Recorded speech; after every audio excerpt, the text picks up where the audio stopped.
Good morning SSC GD aspirants అందరికీ. ఎవరైతే ఈ ఎగ్జామ్ రాశారో, రిజల్ట్స్ కోసం ఎదురు చూస్తున్నారో వాళ్ళ కోసం స్పెషల్గా ఈ వీడియో చేస్తున్నాను. ఈ వీడియో ఎందుకు చేస్తున్నానంటే, నాకు ఎస్ఎస్సి జీడీలో ఒక మంచి ఎక్స్పీరియన్స్ ఉంది కాబట్టి నేను ఆల్రెడీ 3 స్టేజెస్ ఆఫ్ ఎగ్జాము నేను క్లియర్ చేశాను. 2022 నోటిఫికేషన్లో నేను ఎగ్జామ్ క్లియర్ చేయడం జరిగింది. అలాగే రన్నింగ్ 5 కిలోమీటర్స్ కూడా నేను క్లియర్ చేశాను. అలాగే మెడికల్ కూడా క్లియర్ చేశాను.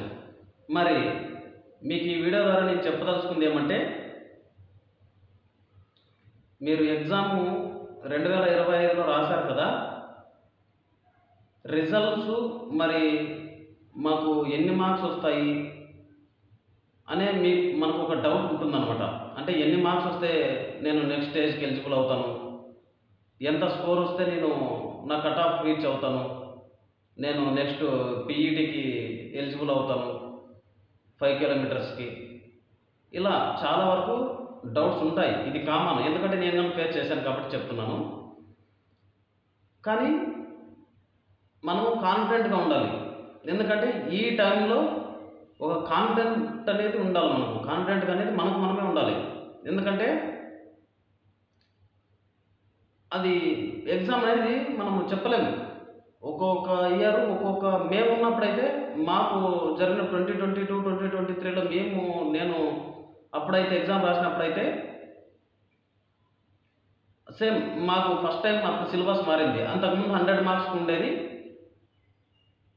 మాకు వచ్చిన తర్వాత ఫస్ట్ టైం మాకే మారింది సిలబస్. అంటే 80 క్వశ్చన్స్ అయ్యింది. 80 క్వశ్చన్స్, ఈచ్ క్వశ్చన్కి 2 మార్క్స్, అంటే 160 మార్క్స్ టోటల్. నా కట్ ఆఫ్ ఏమంటే, మాకున్న కేటగిరీ అని కాదు, 65 అండ్ అబోవ్ మార్క్స్ ఉన్న వాళ్ళందరూ రన్నింగ్కి ప్రిపేర్ అయ్యారు. అప్పుడు రన్నింగ్కి ప్రాక్టీస్ చేశారు. అంటే అంత తక్కువ ఉన్న వాళ్ళు ప్రాక్టీస్ చేయలేదంటే వాళ్ళు కూడా చేసినారు. కానీ ఇది ఏమంటే, రన్నింగ్ మనకి ఇప్పుడు ప్రాక్టీస్ చేసింటే నెక్స్ట్ టైం కూడా యూజ్ అవ్వచ్చు 5 కిలోమీటర్స్ అనేది. కాబట్టి నేను ఏం చెప్తున్నానంటే, జనరల్ కేటగిరీ వాళ్ళు 65 అండ్ అబోవ్ ఎవరైతే నేను మార్క్స్ చేయగలను, నాకు అవుట్ ఆఫ్ 160 65 అండ్ అబోవ్ వస్తాయని అనుకున్న వాళ్ళు, ఇది నేను జనరల్ మొదలు పెట్టండి. ఒక మంచి కాన్ఫిడెన్స్ బూస్ట్ చేసుకోండి. మనమే బిల్డ్ చేసుకోవాలి అలాగే ఇంకా OBC category, SC ST category అయితే వాళ్ళు, ఓబీసీ వాళ్ళు అయితే 60 అండ్ అబోవ్ మార్క్స్ నేను కట్ ఆఫ్ రీచ్ కాగలను అనుకునే వాళ్ళు రన్నింగ్ మొదలు పెట్టండి. మీరు కాన్ఫిడెన్స్గా, అంత తక్కువ ఉన్న వాళ్ళు కూడా మొదలు పెట్టండి. ప్రాక్టీస్ చేసుకోండి, ఏం పర్వాలేదు. ఎందుకంటే నెక్స్ట్ నోటిఫికేషన్లో మీకు యూజ్ అవ్వచ్చు 5 కిలోమీటర్స్. అలాగే ఎస్సీ ఎస్టీ వాళ్ళకి వచ్చేసి 50 అండ్ అబోవ్ మార్క్స్ నేను చేయగలను అవుట్ ఆఫ్ 160 అనేవాళ్ళు మొదలు పెట్టండి. ఎందుకంటే నార్మలైజేషన్ కానీ ఉంటుంది మనకు. నేను అందుకు దాన్ని దృష్టిలో పెట్టుకొని చెప్తున్నాను. దాన్ని దృష్టిలో పెట్టుకొని, ఎందుకంటే నార్మలైజేషన్ ఉన్నప్పుడు, డిఫికల్టీ లెవెల్ పేపర్ ఉన్నప్పుడు వాళ్ళకు కొంచెం మార్క్స్ పెరిగే అవకాశం ఉంది దాని గురించి. కాబట్టి ఒక హెల్త్ బాగా చూసుకోండి. ఈ సమయంలో హెల్త్ అనేది మోస్ట్ ఇంపార్టెంట్ ఫ్యాక్టర్. ఎందుకంటే డైట్ చూసుకోండి, మంచిగా వేరుశనగ ఇట్లాంటి చెనిక్కాయలు బాగా తీసుకోండి. అలాగే జాగ్రీ బెల్లం తీసుకోండి. బాగా నిద్రపోండి, బాగా పుషప్ చేయండి. ఎందుకంటే మన చెస్ట్ కూడా ఒక ఫ్యాక్టర్ అవుతుంది. చెస్ట్ కంపల్సరీగా ఒకసారి కొన్ని బోర్డులో చూస్తారు, చెస్ట్ కూడా చూస్తారు. హైట్తో పాటు చెస్ట్ కూడా స్టాండర్డ్స్ రీచ్ అవ్వాల్సి ఉంటుంది. హైట్ విషయానికి వస్తే, హైట్ కంపల్సరీ 170 సెంటీమీటర్స్ ఉండాలి జనరల్కి అయితే. ఎస్టీ వాళ్ళకి అయితే 163 ఉండాలి. మామూలు అస్సాం, మేఘాలయ స్టేట్స్కి అయితే 162.5 ఉండాలి. 162.5 ఉండాలి. మనకైతే 160, మన స్టేట్లో అయితే, ఏపీలో తెలంగాణలో అయితే 163 సెంటీమీటర్స్ ఉండాలి. మీరు ఒకసారి నోటిఫికేషన్లు చెక్ చేసుకోండి. ఎందుకంటే ఇయర్ మార్పు ఉంటుంది కాబట్టి నేను జనరల్గా చెప్తున్నాను. బట్ ఒకసారి నోటిఫికేషన్లో చెక్ చేసుకోండి, హైట్ ఎంత ఉంది, ఎంత స్టాండర్డ్ పెట్టాడో హైటు. అలాగే రన్నింగ్ విషయానికి వస్తే, రన్నింగ్ అయితే మేము ఉన్నప్పుడే ప్రతి ఇయర్ కామన్ 5 కిలోమీటర్స్ 24 మినిట్స్లో రీచ్ అవ్వాల్సి ఉంటుందన్నమాట. 24 మినిట్స్లో. మరి రిజల్ట్స్ ఎప్పుడు వస్తాయంటే ఈ మంత్లో వచ్చే అవకాశం ఉంది అని చెప్తున్నారు. అది కొంత దృష్టిలో పెట్టుకోండి. ఎగ్జామ్ రిజల్ట్స్ ఈ మంత్లో వచ్చేటట్టున్నాయి. బహుశా రావచ్చు, చెప్పలేము. ఈ మంత్ ఎండింగ్లోగా లేకపోతే ఈ మంత్ వచ్చే సెకండ్ వీక్లోగా అట్లా రావచ్చు. ఇంకా నెక్స్ట్ ఇంకేమంటే మరి అదే కట్ ఆఫ్ గురించి చెప్పాను. రన్నింగ్ టిప్స్ ఏమంటే మీరు మ్యాక్సిమం రన్ చేయడానికి ప్రయత్నం చేయండి.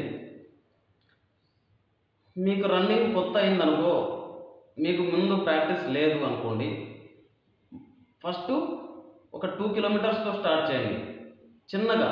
అంటే మీ బాడీ సహకరించేలాగా. ఎందుకంటే లేదంటే మీరు ఎక్కువ పరిగెత్తేసారంటే తర్వాత మీరు అలసిపోయి మీరు డిసప్పాయింట్ అవుతారు. అదే నేను క్లియర్ చేయగలను లేదో ఈ 5 కిలోమీటర్స్ నాకు డిఫికల్టీ అనిపిస్తుంది. చాలామంది రన్నింగ్లో కానీ పోయే వాళ్ళు ఉంటారు, రన్నింగ్లో కానీ క్లియర్ చేయని వాళ్ళు ఉంటారు. రన్నింగ్లో ఇది బ్యాక్ స్టెప్ అవుతుందేమో అని చాలామందికి ఇలా ఉంటుంది, డౌట్ ఉంటుంది. కానీ 5 కిలోమీటర్స్ రన్నింగ్ చిన్న చిన్నగా స్టెప్ బై స్టెప్ ఇంక్రీజ్ చేసుకుంటూ ఒక స్టాండర్డ్ పెట్టుకోండి. డైలీ మార్నింగ్ 1 కిలోమీటర్ పరిగెత్తండి, ఈవినింగ్ 1 కిలోమీటర్ పరిగెత్తండి. అంటే నేను ఎవరి గురించి మాట్లాడుతున్నాను, మీరు బిగినర్స్ అయితే, మీరు రన్నింగ్ ఏమీ తెలియదు మీకు, మీరు ఇంకా కొత్త రన్నింగ్కి మీకేం అలవాటు లేదు అనుకుంటే, ఎందుకంటే డిసప్పాయింట్ అవ్వకుండా బిగినింగ్లో తర్వాత పెంచుకోవచ్చు రన్నింగ్. కానీ బిగినింగ్లో మాత్రం కొంచెం చిన్నగా స్టార్ట్ చేసుకోండి.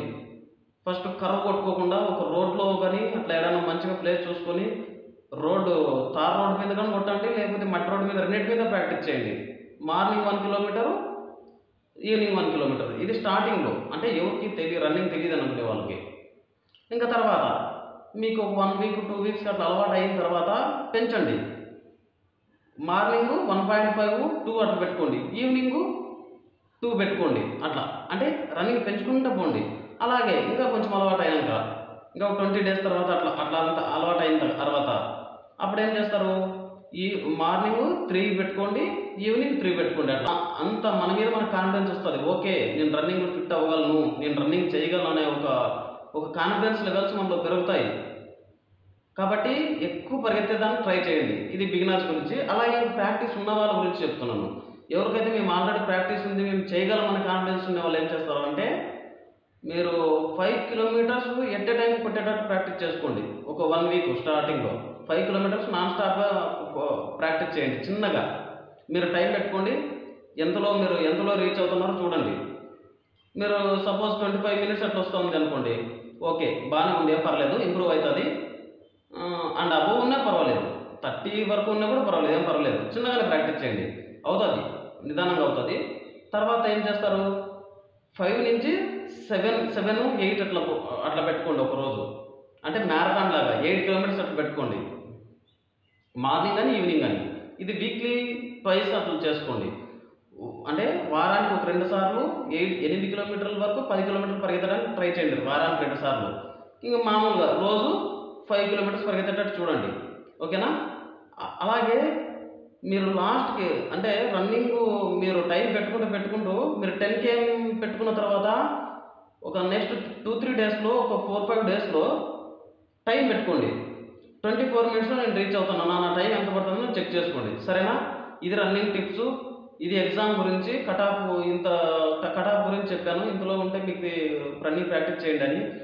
తక్కువ ఉన్నా కూడా ప్రాక్టీస్ చేయొద్దు అంటే చేయండి, ఎందుకంటే నెక్స్ట్ నోటిఫికేషన్కి యూజ్ అవ్వచ్చు. రన్నింగ్ టిప్స్ ఇవి. డైట్ చూసుకోండి, ఫైబర్ ఉండేటట్టు చూసుకోండి. శనక్కాయలు కూడా, మరి వెజిటేబుల్స్ బాగా తీసుకోవడము, ఫ్రూట్స్ బాగా తీసుకోవడము, మరి కొంచెం వాటర్ బాగా ఎక్కువ తాగడము, మరి చెస్ట్ బాగా బిల్డప్ చేసుకోవడము, పుషప్ చేయడం, ఇలా చేసుకోండి. నెక్స్ట్ మీకు ఏమైనా ఫర్దర్గా డౌట్స్ ఏమైనా ఉన్నా కూడా, ఎందుకంటే నేను ఆల్రెడీ క్లియర్ చేశాను, ఉదాంపూర్లో ట్రైనింగ్ చేశాను కాబట్టి నేను చెప్తున్నాను. మీకు ఏమైనా డౌట్స్ ఉంటే కింద కామెంట్ చేయండి, అడగండి, కామెంట్ చేయండి. Thank you. SSC GD aspirants, all the best for your running and next examination process. Thank you. ఎన్ని డౌట్స్ ఉంటే అడగండి. ఇది SSC GD గురించి ఏం డౌట్స్ ఉన్నాయో నేను చెప్తాను. అలాగే ఈ ఛానల్ని సబ్స్క్రైబ్ చేయండి. అలాగే మీకు వీడియో నచ్చితే లైక్ చేయండి. అలాగే మీ ఫ్రెండ్స్కి షేర్ చేయండి. Thank you. జై హింద్.